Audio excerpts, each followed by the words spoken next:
Welcome to our channel. Today we how to register with Target affiliates for US shopping commissions, beginner guide step by step clearly. To register with Target affiliates for US shopping commissions, begin by opening your web browser. Type in the Target affiliates website URL into the address bar. Once the page loads, look for the Join or Sign Up button prominently displayed on the homepage.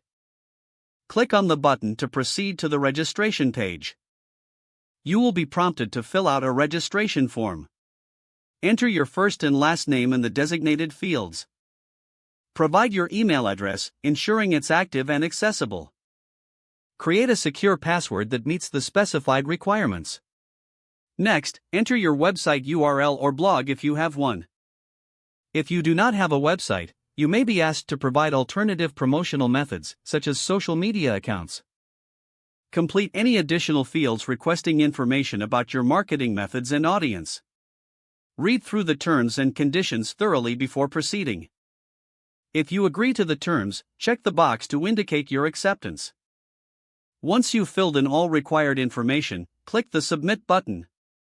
You may receive a confirmation email shortly after submitting your application. Open the email and follow the verification link to confirm your account. After confirming your email, log back into the Target Affiliates portal with your credentials.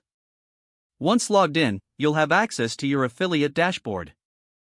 Now, familiarize yourself with the resources and tools provided. Browse through the available products to find those that fit your niche.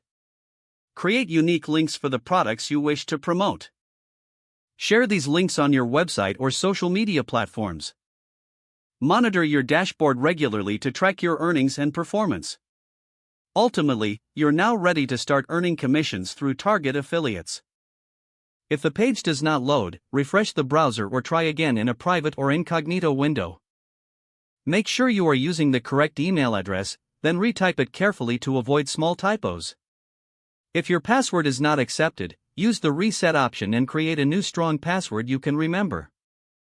Check your spam folder for verification or security emails, then complete any requested confirmation steps. Don't forget to like this video and subscribe to our channel for more step-by-step tech guides.